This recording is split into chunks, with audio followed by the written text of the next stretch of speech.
Welcome one and all to The Late Show. I'm your host, Stephen Colbert, and we're all still recovering from Trump's State of the Union. This show was live last night, which explains why today I am dead. Before the show tonight, I was backstage chugging Red Bull and licking 9-volt batteries just to feel something. The only moment from last night that anyone's going to remember is when Trump made this threat. An economic miracle is taking place in the United States, and the only thing that can stop it are foolish wars, politics, or ridiculous partisan investigations. If there is going to be peace and legislation, there cannot be war and investigation. No, wait a second. I don't know. I think that's kind of cute. He threatened our democracy with a little poem. Yeah. There once was a Donald from Queens who came from a family of means. Don't look into my stuff, he cried in a huff, because you'll find out I betrayed our country to the Russians. Does that not rhyme? Yeah. It once was a partisan witch hunt. That wasn't Trump's only foray into the lyrical arts last night. He really went whole hog on alliteration. Cooperation, compromise, and the common good. Smart, strategic, see-through, steel barrier, revenge, resistance and retribution, greatness or gridlock, results or resistance, vision or vengeance. That is painful pandering pablum from Putin's pet president. There's a lot of alliteration.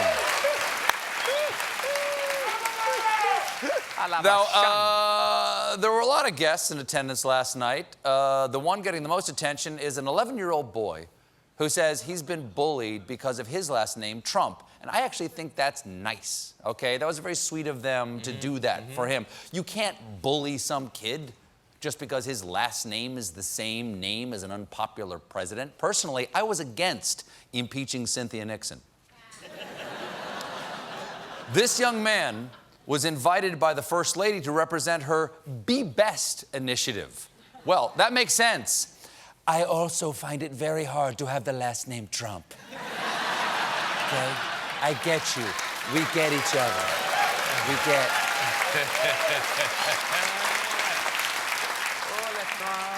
But it does seem slightly narcissistic that the only way the president can emphasize with a bullied child is if they share the same name.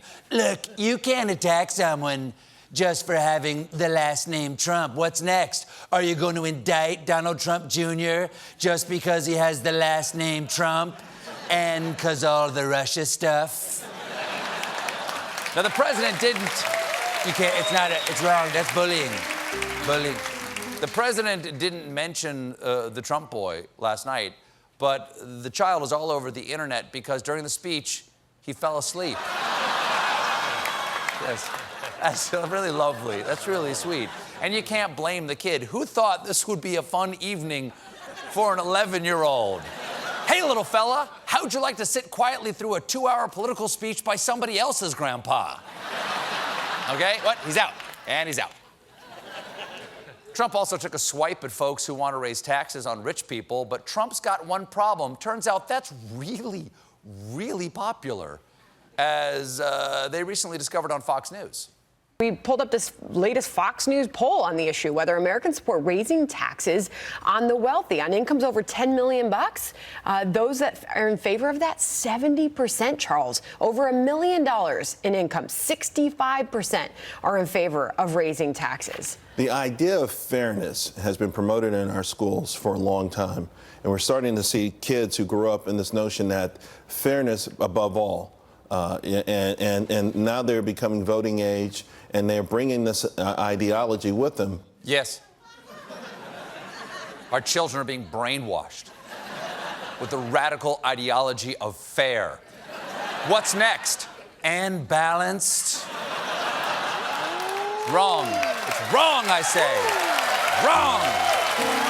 It stops here. Hi, Brett.